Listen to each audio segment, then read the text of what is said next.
Ready? Last ready and start.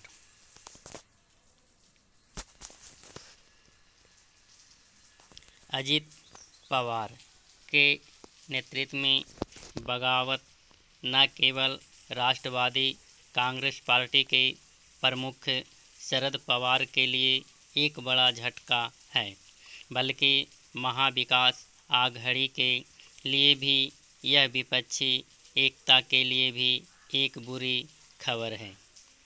ध्यान रहे कि महाराष्ट्र में उत्तर प्रदेश के बाद सबसे अधिक लोकसभा सीटें हैं।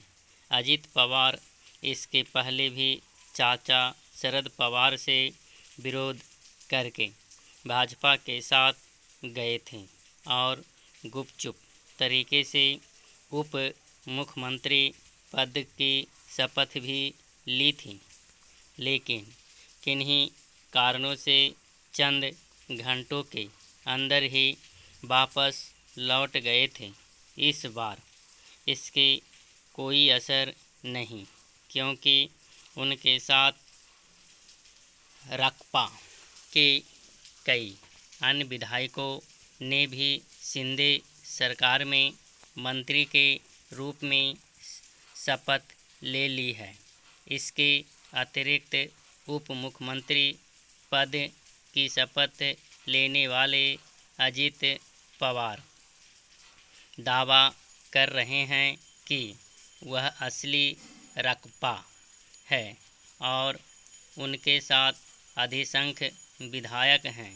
अजीत पवार ने शरद पवार के साथ वही किया जो एकनाथ शिंदे ने उद्धव ठाकरे के साथ किया था।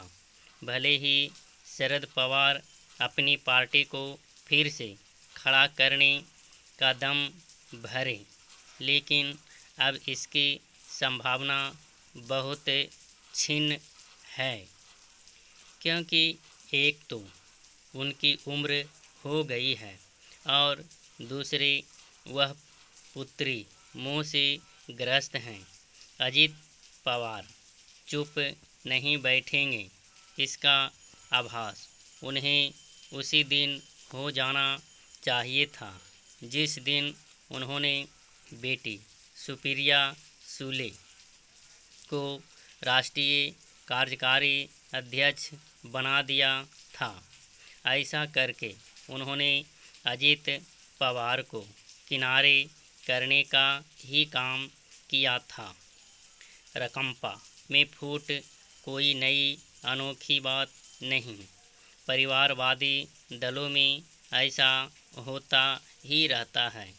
पार्टी विशेष के प्रमुख अपने बेटे बेटियों को जब आवश्यकता से अधिक प्राथमिकता देते हैं तो कई बार निकट संबंधी ही उनके खिलाफ विद्रोह कर देते हैं।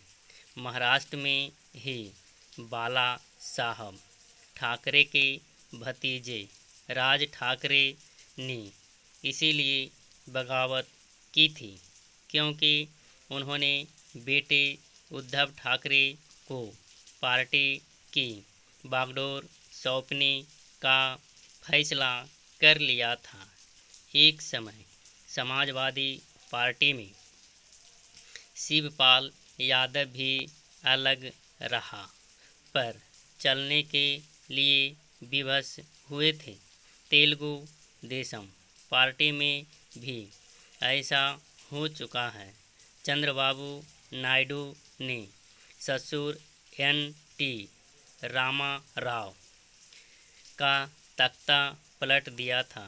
परिवारवादी दलों में केवल निकट संबंधी ही विद्रोह नहीं करते, कई बार परिवार के बाहर के नेता भी अलग राह पर चल निकलते हैं, क्योंकि पार्टी पर परिवार के लोगों के वर्चस्व के चलते उन्हें अपना भविष्य अंधकार में दिखने लगता है।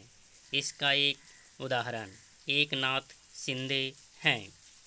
परिवारवादी दलों में टूट फूट केवल इसलिए नहीं होती कि उनके मुखिया बेटे बेटियों की योग्यता और क्षमता की अनदेखी कर उन्हें आगे बढ़ाते हैं, बल्कि इसलिए भी होती है क्योंकि वे प्राइवेट लिमिटेड कंपनी की तरह चलते हैं। इसके अलावा राजनीतिक मूल्य और सिद्धांत उनके लिए दिखावे की चीज़ें होती हैं। वे जनहित और देश हित की आड़ लेकर किसी भी पाले में खुशी खुशी खिसक जाते हैं। समाप्त।